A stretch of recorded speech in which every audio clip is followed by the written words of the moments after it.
Imagine at just 15 years old, you're on a global stage like Tokyo, like Singapore. Imagine behind the scenes, bright lights, fierce choreography. Imagine sharing the stage with heavyweights like Diddy, Usher, Lil Wayne.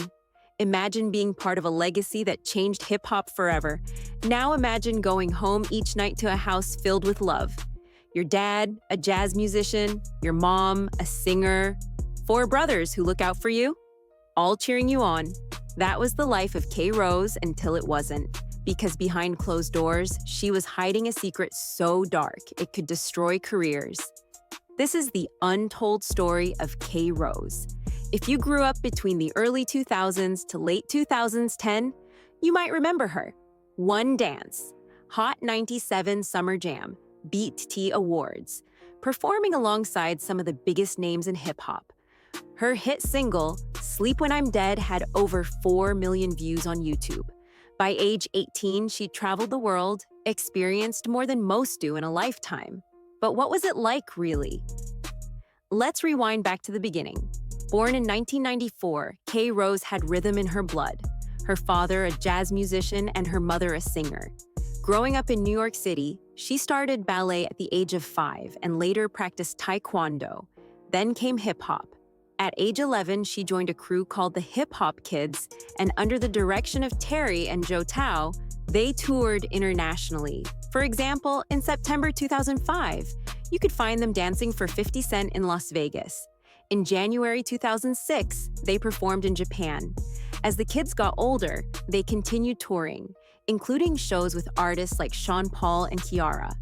Around this time, they created their own group called Young G's, and together they won first place at the 2008 America's Best Dance Crew, Season 2.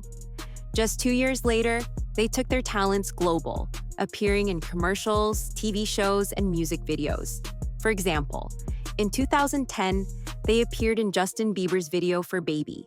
That same year, they appeared in the film Step Up 3D. They even made it to the finals in Britain's Got Talent in 2012. So by age 17, this young dancer had already seen the world, experienced fame, but there was much more to come. While touring, K-Rose attended high school online. After graduating in 2012, she enrolled in Full Sail University in Florida to study performing arts with a major in music production and recording. It was here that her career began to take off. According to her LinkedIn account, she worked with several Grammy-level producers, including Red One and Danja. Red One is a songwriter, rapper, and record producer. He's worked with Lady Gaga, Enrique Iglesias, Jennifer Lopez. Denya has produced hits for Beyoncé, Akon, Chris Brown. So in her freshman year at Full Sail, K-Rose was connecting with music's best. And the result was explosive. Her debut single, Sleep When I'm Dead, went viral. The video garnered over 4 million views in the first 3 months. As Vibe wrote, the song shows a different side of the young starlet. Gone is the cute and bubbly member of the Hip Hop Kids. Instead, we get an introspective young woman who spits about her rise to stardom, loneliness, and how she deals with boys. Check out these lyrics. They call me a teen queen or princess or whatever. The fame game, it's hard to explain, but I'll try. My life is a movie. You're just watching the trailer. And that brings us to her breakthrough moment in 2013 at age 19. She signed with Epic Records, released her second single, Hard to Get It. It was a banger, peaked at number 44 on Billboard's Bubbling Under Hot 100. Rolling Stone praised its heavy 808s and Kanye West-esque keyboard loop. All seemed set for K-Rose. There was a promising young artist ready to make it big. Then everything changed. In 2014, she released another single, No Love. The following year, she released a mixtape, Poetically Speaking, followed by a tour with Diggy Simmons. Then suddenly, she was gone. Well, not exactly gone. From 2015 to 2018, she continued to release singles, appear in music videos, even guest star in the TV series Empire.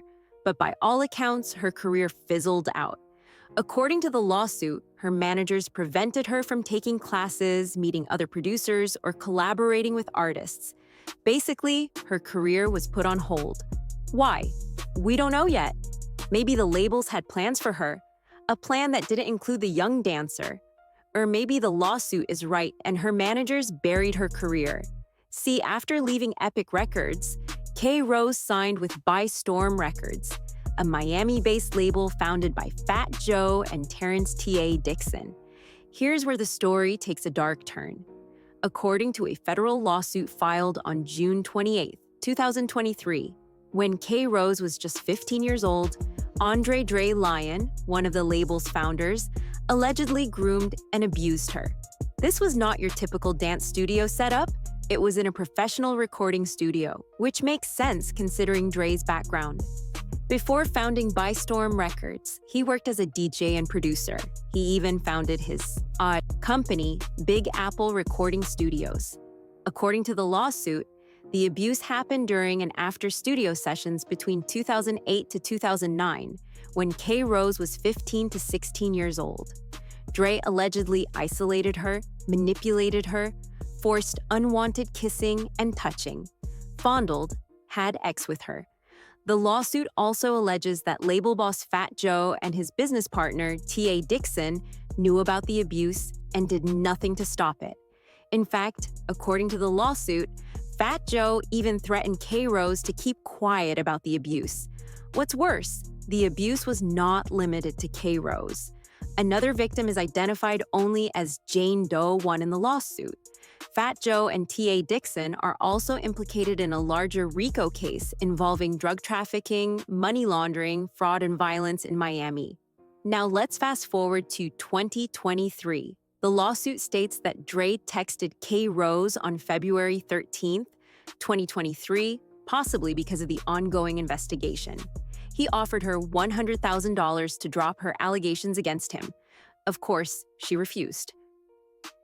Later that month, on February 28th, K-Rose filed a lawsuit against Dre, Fat Joe, TA Dixon, and Bystorm Records. Among other things, she accused Dre of battery, intentional infliction of emotional distress, false imprisonment, negligent hiring, fraud, unjust enrichment, and violation of Florida's Little Girls Protection Act.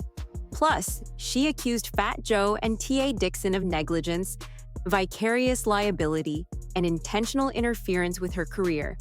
Quote from the lawsuit, as alleged in the complaint, when K-Rose was just 15 years old, defendant Andre Lion, the owner and founder of the record label, being significantly older and in a position of power, used his influence to coerce K-Rose into unwanted sexual activity, which continued over a period of approximately 1 year.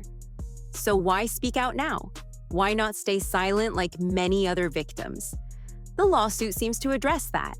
Quote, for many years, K-Rose remained silent due to fear of retaliation, humiliation, shame, embarrassment, pressure to remain silent, and lack of knowledge of her rights.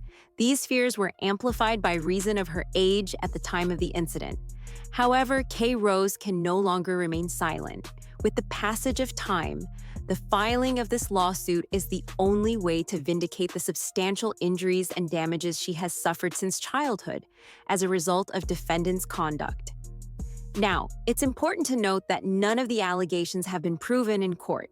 On July 2023, representatives for Fat Joe and TA Dixon responded to the allegations. Their statement, "It is unfortunate that after almost a decade, these allegations have resurfaced and are now brought to the forefront to damage the careers and reputations of our clients. This is nothing more than a shakedown. Our clients deny the allegations and will vigorously defend themselves against these claims."